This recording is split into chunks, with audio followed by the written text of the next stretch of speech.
नमस्कार साथियों, स्वागत है आप सभी का नॉलेज विद जेएनपी इंस्टीट्यूट में, जो कि आपका अपना चैनल। आशा करती हूँ आप लोग सभी अच्छे होंगे और अपनी तैयारियों में लग गए होंगे। तो ये हिस्ट्री के क्लास 6 चैप्टर नंबर 9 प्रथम साम्राज्य। इससे पहले कल एक वीडियो मैंने चैप्टर नंबर 8 का डाल दिया था, लेकिन वो यूट्यूब में कुछ प्रॉब्लम होने की वजह से वो नाइट में अपलोड हो पाया था। तो आप लोग देख लीजिएगा, प्लेलिस्ट है और 8 चैप्टर्स को आप लोग प्लेलिस्ट से कवर कर लीजिएगा, क्योंकि पहले ये मैं करा चुकी हूँ, इसलिए आगे कंटिन्यू किया है इसको। एंड आज के पेपर में जो बीएड डीएलएड के लिए भी न्यूज़ आई है कि आज फिर से बीपीएससी एंड शिक्षा विभाग की बैठक होने वाली। जैसे ही कोई न्यूज़ निकल के आएगी तो मैं आपको इन्फॉर्मेशन मेरे चैनल के माध्यम से बताने का प्रयास करूँगी। और इसी तरह की अपडेट के लिए चैनल से जुड़े रहें। अगर चैनल पर नए हैं तो सब्सक्राइब कर लीजिए बेल आइकन को दबा के, और अगर आपको वीडियो अच्छा लगता हो तो वीडियो को लाइक कीजिएगा और बने रहिएगा वीडियो के अंत तक। आप लोगों को अच्छे से पता है कि क्वेश्चंस इन डेप्थ में थे, तो इसलिए पहले हम थ्योरी करेंगे। सैटरडे संडे को जो बीपीएससी के प्रीवियस ईयर क्वेश्चंस हैं उनको करेंगे। तो दोनों चीज़ें साथ के साथ चलती रहेंगी, तो लगे रहिए। और बैच वगैरह भी मत लेने का सोचिएगा, क्योंकि नोटिफिकेशन जब से आने की बात होती है तब से कोचिंग इंस्टीट्यूट में बैचेस स्टार्ट हो जाते हैं। बट कोशिश कीजिएगा जितना हो सके सेल्फ स्टडी कीजिए, क्योंकि सेल्फ स्टडी जितना करेंगे उतना ही बेटर रहता है। तो शुरू करते हैं। प्रथम साम्राज्य, तो इसमें हम अशोक के बारे में, मगध एम्पायर के बारे में पढ़ेंगे। तो देखते हैं क्या है प्रथम साम्राज्य। तो प्रथम साम्राज्य में जब बात आती है तो सबसे पहले आता है कि जो पहला साम्राज्य बना हुआ था वो मगध एम्पायर था। तो मगध एम्पायर में सबसे पहले आते हैं बिंबिसार आते हैं, फिर अजातशत्रु आते हैं, उनको मारकर उनके पुत्र उदयन रूल करते हैं।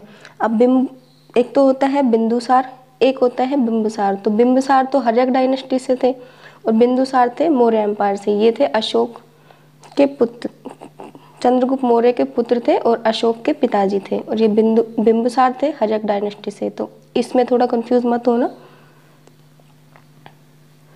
अब स्टार्टिंग में जो मगध साम्राज्य बनने से पहले होता है 16 महाजनपद, जिनको बौद्ध धर्म के अंगुत्तर निकाय से लिया गया था। तो ये क्वेश्चन पूछा जाता है कि 16 महाजनपद का उल्लेख किस में मिलता है। तो 16 महाजनपद का उल्लेख मिलता है बौद्ध धर्म के अंगुत्तर निकाय में।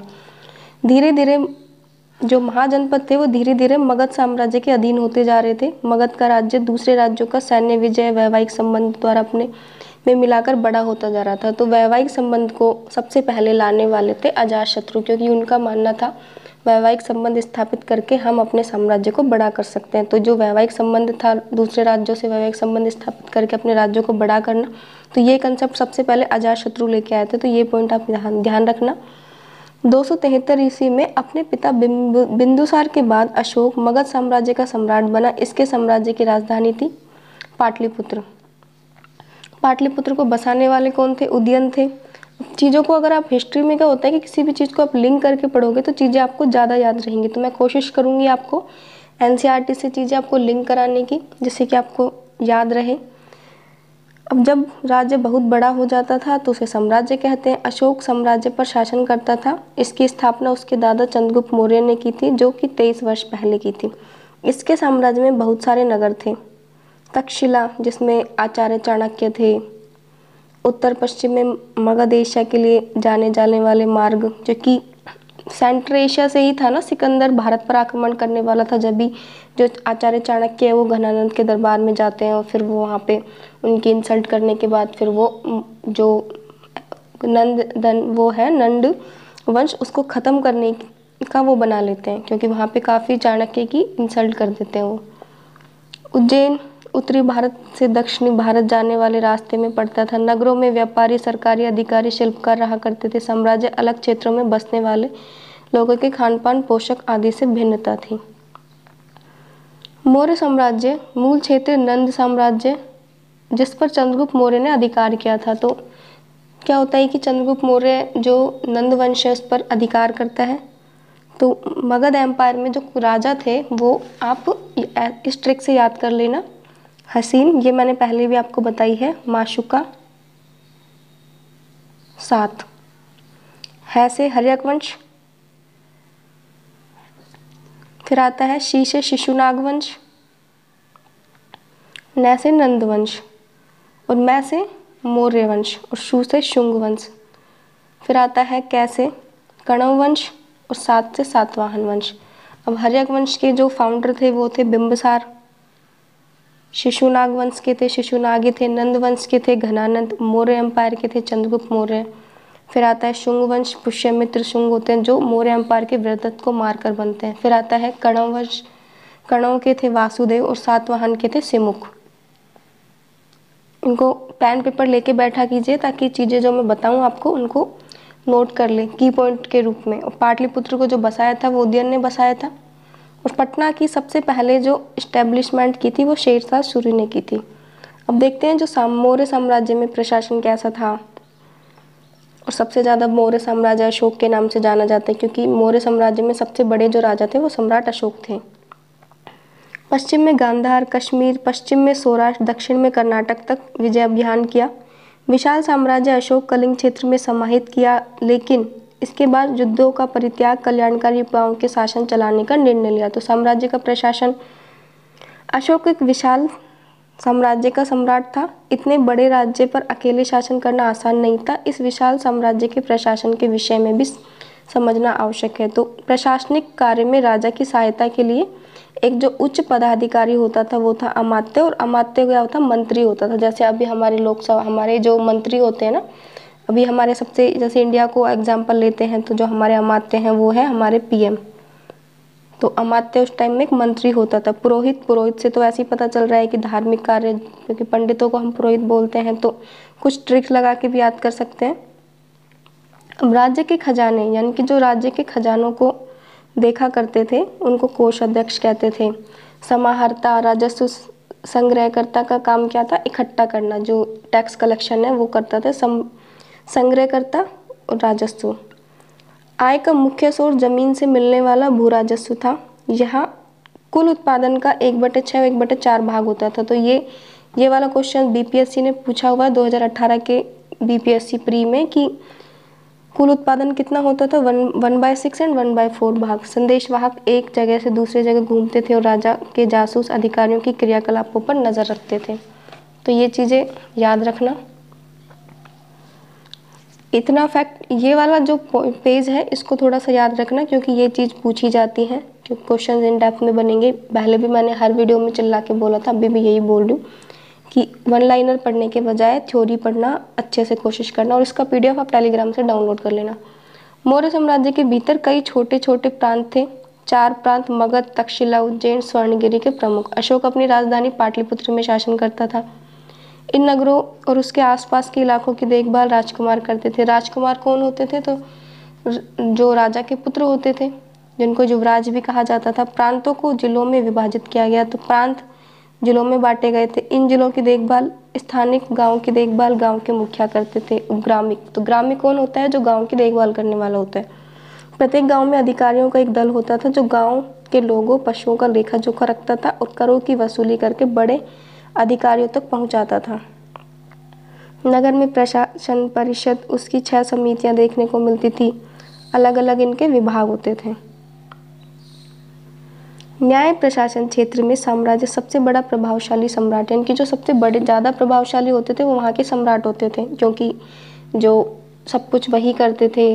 किसी को जजमेंट देना हो, आदेश देना हो, न्याय करना हो। नगरों गांव में अलग अलग न्यायालय, तो अभी जैसे हमारे सुप्रीम कोर्ट है, हाई कोर्ट है, तो पहले सिर्फ राजा ही करते थे सब।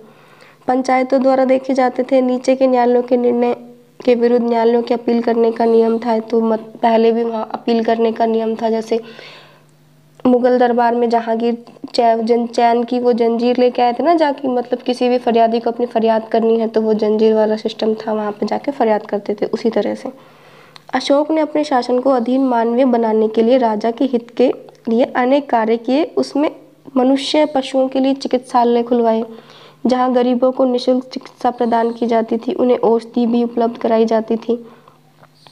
उसने सड़क के किनारे पेड़ लगवाए ताकि मनुष्य एवं पशुओं को छाया मिल सके। इसके साथ ही जगह जगह कुएं भी खुदवाए, जहाँ यात्रियों की सुख सुविधा के लिए उचित प्रबंध प्रशासन की तरफ से किया जाता था। भारत में आज उड़ीसा राज्य, तो उड़ीसा को पहले हम कलिंग नाम से जानते थे। सम्राट अशोक के समय कलिंग नाम से जाना जाता था। अशोक ने कलिंग पर चढ़ाई की, तो कलिंग जो वॉर होती है 261 BC में होती है। कलिंग वॉर के बाद ही वो बौद्ध धर्म को अपना लेते हैं। युद्ध में हजारों सैनिक नागरिक मारे गए, अनेक स्त्री बच्चे बेसहारा हुए। युद्ध जीतकर अशोक के मन में दुख आ गया। उसने सोचा युद्ध से लोगों का नुकसान होता है, इसलिए युद्ध छोड़कर अब लोगों की भलाई करने में काम करेगा और अपने अपने विचारों को संदेश के रूप में चट्टानों पर उसने गुदवाए थे। तो अशोक के शिलालेख भी थे, जिसको सबसे पहले जो अशोक के शिलालेख उसको किसने, जेम्स प्रिसेप ने पढ़ा था, ब्राह्मी में लिखे हुए थे और प्लान थेलर थे, उन्होंने उनको खोजा था। अब इसमें जो सम्राट अशोक हैं, उन्होंने अपने जो कलिंग वॉर के बाद उनके मन पर क्या प्रभाव पड़ा उनको अच्छे से लिखा था। पत्थरों की चट्टानों पर अंकित अशोक अभिलेख की संख्या सबसे अधिक है अपने राज्य के रोहतास जिले में। तो जो अशोक के शिलालेख है वो रोहतास जिले में सासाराम के 2 मील पर चंदन पीर नामक पहाड़ी पर शिलालेख आज भी, यानी कि जो शिलालेख है उनके चंदन पीर पहाड़ी पर समुद्रगुप्त से रिलेटेड शिलालेख बनवाए गए थे। भब्रू अभिलेख थे जिसमें उन्होंने अपना नाम अशोक बताया था।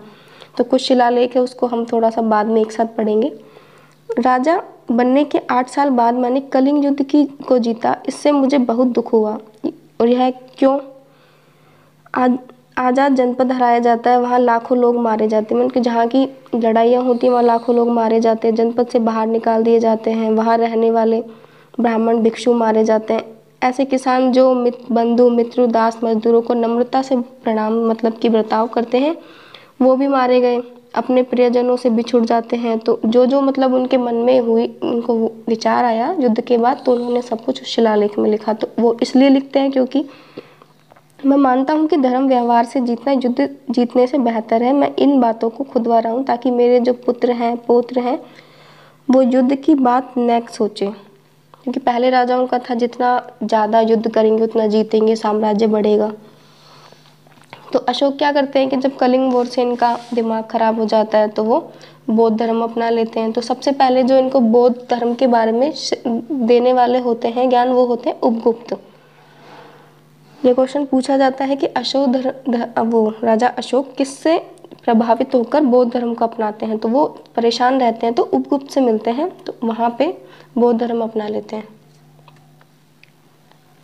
अशोक ने जिस धर्म का रूप संसार के सामने रखा, कई अच्छी बातें निहित थी। अशोक ने अपने धर्म के माध्यम से आदर्शों में विश्वास रखता है जो मनुष्य को शांतिपूर्ण सदाचारी बना सके। तो धर्म का जो अर्थ है वो प्राकृतिक रूप है, यानी कि प्राकृत है। जो बौद्ध धर्म है उसमें जो जितने भी उपदेश दिए थे महात्मा बुद्ध ने वो प्राकृत में दिए थे, जैन धर्म में थे वो पाली में दिए गए थे। तो ये भी याद रखना। अशोक के धर्म में न तो कोई देवी देवता थे, न ही कोई व्रत उपवास यज्ञ करने की बात कही गई थी। वो महात्मा बुद्ध के उपदेशों से काफी प्रभावित थे। अशोक के साम्राज्य में अनेक धर्मों को मानने वाले लोग रहते थे। अशोक सोचने लगा कि सारे धर्म के लोग आपस में मिलकर रहे हैं। सब उनके धर्म का सबसे बड़ा सिद्धांत यह है कि बड़ों का आदर करना, उनकी आज्ञा का पालन करना, अपने से छोटों के साथ अच्छा व्यवहार करना। अशोक में था कि अहिंसा ना करना, दान देना, धम्म के संदेश उनके शिलाओं मतलब कि जो जितने भी धम्म के संदेश थे उन्होंने शिलालेख पर खुदवाए ताकि लोग उनको पढ़े समझे तो उनका पालन करें। भब्रू अभिलेख में अशोक ने बौद्ध धम्म तथा संघ के विश्वास करने के बारे में जानकारी दी। अब अशोक अपने जो 3 संदेश देते हैं, जीव मतलब कि जो अपना पहला अभिलेख होता है उसमें बोलते हैं किसी भी जीव को मारा नहीं जाएगा, बलि नहीं चढ़ाई जाएगी, रसोई में सैकड़ों जानवर रोज मांस के लिए मारे जाते हैं, अब सिर्फ 3 जानवर मारे जाते हैं, 2 मोर 1 हिरण। ये जानवर भी भविष्य में नहीं मारे जाएंगे। तो मोर को तो हमारा राष्ट्रीय पक्षी बना दिया। लोग तरह तरह के अवसरों तरह तरह के संस्कार करते हैं। जब बीमार पड़ते हैं, लड़के लड़कियों की शादी होती है, जब बच्चे पैदा होते हैं, यात्रा पर निकलते हैं महिलाएं, खासकर बहुत से ऐसे बेमतलब के संस्कार, यानी कि मेकअप वगैरह के लिए बात कर रहे थे वो। ऐसे धार्मिक संस्कारों को करना तो चाहिए, इनसे मिलने वाला लाभ कम ही है। कुछ संस्कार ऐसे होते हैं जिनमें ज़्यादा फल मिलता है और वे हैं गुलाम मजदूरों से नम्रता के साथ व्यवहार करना, बड़ों का आदर करना। होता है ना कि जो बड़े लोग होते हैं अपने छोटों को नीचा दिखाते हैं। जीव जंतुओं के संयम से व्यवहार करना, ब्राह्मणों और भिक्षुओं को दान देना, धर्म के प्रचार में संयम से बोलना चाहिए, अपने धर्म के गुणों को बढ़ा चढ़ा कर कहना, दूसरे धर्मों की बुराई करना, तरह तरह हर वक्त दूसरे धर्मों का आदर करना। अगर कोई अपने धर्म की बड़ाई करता है तो दूसरे धर्मों की बुराई करता है, यानी कि तो हमें वो नहीं करनी चाहिए। तो इससे क्या होता है, अपने धर्म को नुकसान पहुंचता है, दूसरे धर्म की मुख्य बातें समझना और उनका सम्मान करना। अब ये अशोक के शिलालेख, तो अशोक के जो 3 संदेश थे जो सबसे ज़्यादा लोगों को प्रभावित करते थे। अब अशोक वर्तमान में जो जहानाबाद पहाड़ी के 3 गुफाओं की दीवार पर अशोक के लेख हैं। तो ये जो अशोक के लेख कहाँ पर है, जहानाबाद ज़िले में। तो ये सारी चीज़ें जो ये हैं ये पूछी जाती हैं, तो इनको याद रखना। अशोक द्वारा आजीवक संप्रदाय के साधुओं के आवास के लिए गुफा दान में दिए जाने का विवरण है। और अब ये था अशोक के जो शिलालेख थे वो किस में थे। तो अशोक के जो विभिन्न लिपियों में लिखे गए थे, तो कौन कौन सी थी, ब्राह्मी थी, अरमाइक थी, फिर खरोष्टी थी, 3 ज़्यादा थी। तो सबसे पहले जो शिलालेख लिखे गए थे वो ब्राह्मी और खरोष्टी में लिखे गए थे, और अरमाइक में लिखे गए थे अफगानिस्तान में। तो क्वेश्चन पूछा जाता है अशोक के शिलालेख किस में लिखे गए थे। तो सबसे पहली जो भाषा थी वो थी ब्राह्मी। हम ब्राह्मी और खरोष्टी से कंफ्यूज करते हैं, और एग्जामिनर एग्जाम में दोनों देता है, ब्राह्मी भी देता है खरोष्टी भी देता है। तो आप ब्राह्मी के साथ जाएंगे, क्योंकि ये क्वेश्चन एनटीपीसी के मेंस में पूछा गया था, मैंने भी वो एग्ज़ाम दिया था, इसलिए मैं आपको बता रही हूँ। इसको थोड़ा सा मिटा लेते हैं।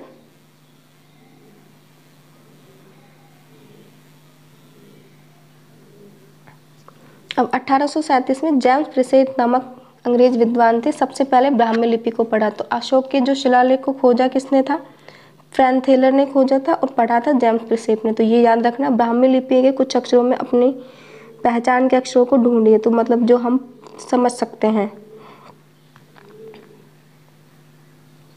अशोक ने अपने संदेशों को दूसरे देशों में पहुंचाया। उसके अधिकारी मिस्र, यूनान, बर्मा आदि देशों में गए। अशोक ने अपने पुत्र महेंद्र, पुत्री संघमित्रा के नेतृत्व में अधिकारियों का एक दल श्रीलंका भेजा। अब ये अधिकारी वो नहीं थे जो ऑफिसर्स होते हैं, वो अधिकारी उनको बोला जाता था उस टाइम में, जो अपने संदेशों को पहुंचाते थे एक देश से दूसरे देश में। अशोक की राज्यिकाएं, चट्टानों के साथ साथ बलुआ पत्थर के ऊंचे स्तंभों पर खोदी गई, स्तंभ पर की गई पॉलिश आज भी शीशे की तरह चमकती है। प्रत्येक स्तंभ के शीर्ष पर हाथी, सांड, सिंह की प्रतिमा है।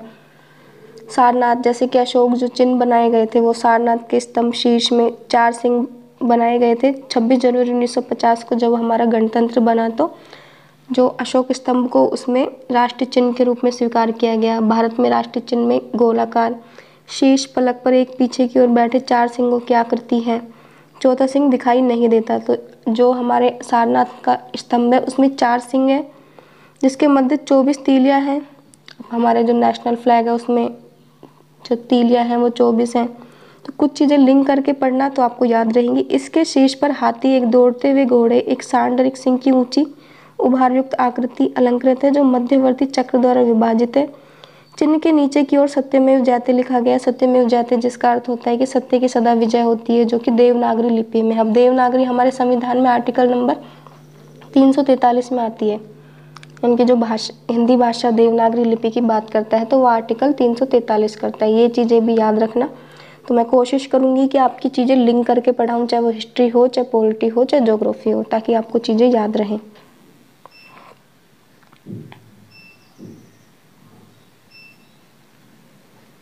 जिसे राधिया ग्राम के निकट ओराट नामक स्थान पर लोरिया औरंगाज स्तंभ दर्शनीय है। तो ये थे अशोक के जो शिलालेख उन्होंने बनवाए थे, उन पर लिखा हुआ भी था। बिहार के रामपुरा में अशोक स्तंभ का हिस्सा आज राष्ट्रपति भवन में रखा गया है। तो ये करंट में भी काफ़ी चर्चा में था, तो इसको याद रखना। जो भी क्वेश्चन हिस्ट्री में भी वहाँ से बनने की पॉसिबिलिटी ज़्यादा होती है जो करंट में रहते हैं। तो थोड़ा सा आउट ऑफ द बॉक्स जाके सोचना, जिससे कि ईजी होगा पेपर करने में।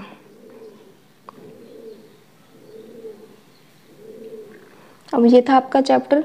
जितना चैप्टर में है ना, मैं आपको चैप्टर वाइज उतना ही लाइन बाय लाइन करा रही हूँ। कुछ इंपॉर्टेंट की फैक्टर हैं जैसे एनसीईआरटी से रिलेटेड, वो बता रही हूँ, क्योंकि बीपीएससी के जितने भी अगर आप प्रीवियस ईयर उठा के देखो घटना चक्र, तो वहाँ से जो क्वेश्चंस थे वो सारे बिहार बोर्ड की बुक से बने गए थे इन डेप्थ में। तो इसलिए पहले जो मेरा टारगेट है वो यही है कि आप एससीईआरटी कराएं, और एनसीईआरटी में जितने भी इम्पोर्टेंट फैक्ट हैं वो आपको मैं साथ के साथ बताती चलूँ। और जैसे जैसे आपका चैप्टर कंप्लीट होगा मैं अलग से आपको नोट्स बना के दूंगी, जिसमें कि एग्ज़ाम के टाइम में आपको रिवीजन करने में आसानी होगी। तो क्वेश्चंस देख लेते हैं एक बार। सम्राट अशोक कहाँ का शासक था? तो पाटलिपुत्र का था, और पाटलिपुत्र मगध में आता है। किसके उपदेश में सम्राट अशोक को प्रभावित किया? तो महात्मा बुद्ध, और महात्मा बुद्ध में भी जो इन्फ्लुएंस होते हैं वो उपगुप्त से होते हैं, वही उनको बौद्ध धर्म की शिक्षा देते हैं।